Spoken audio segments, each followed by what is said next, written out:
Let's get more now on Australia backing the United Nations resolution to recognise the permanent sovereignty of Palestinians to natural resources in the occupied Palestinian territories.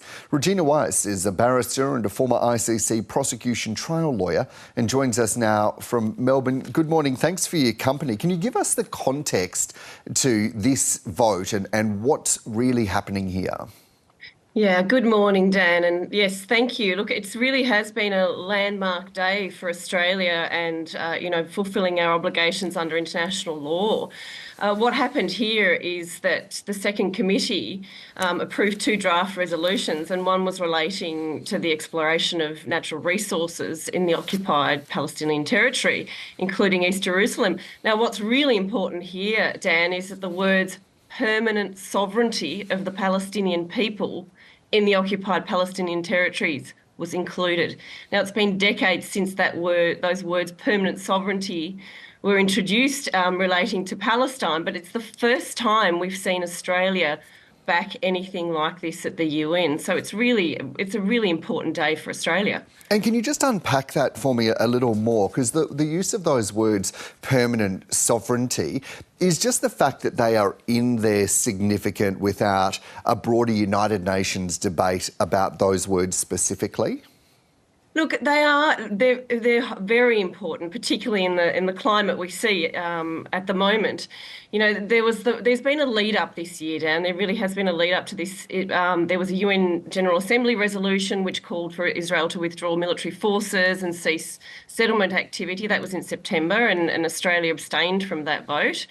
And then, of course, earlier this year was that really important decision of the International Court of Justice, which was an advisory opinion where it declared what Israel was doing in Gaza was unlawful, including that settlement regime and the annexation of the use of natural resources. So, and it actually called those actions as segregation and apartheid. So what's important here with the words permanent sovereignty, you know, the state of Palestine has not been recognised as a state at the UN, certainly as a non-member observer of the UN, but not as a state. So this sovereignty, permanent sovereignty, could lead in the future to that, to becoming a member of the UN. And so in addition to that, what do these two draft resolutions actually mean, and what will be the possible implications of them? Well, it means that, for one, it shows the international communities supporting Palestine in its current climate to have that permanent sovereignty, particularly in relation to the exploitation of natural resources, and the reparations should be paid. And it's getting a majority. There's only a handful now of states that are abstaining and opposing. And with that pressure of the international community for reparations to be made to Palestine and for that permanent sovereignty to be supported, it really is a step in the right direction for Palestine. And is there anything binding that will come out of this, or mechanisms that will come into play now? Look, it's difficult. You know, the UN General Assembly, it's overwhelming. As I said, it really reflects the international community's view on this. But the difficulty we do have, of course, is to become a permanent member of the UN. You need 9 out of 15 of the Security Council to do that, and it can be vetoed by any of the permanent 5 members. And in the current climate, look, I'm not a political commentator, but I can certainly see what's been happening in the US, and we now have someone in the White House who is not for that permanent sovereignty.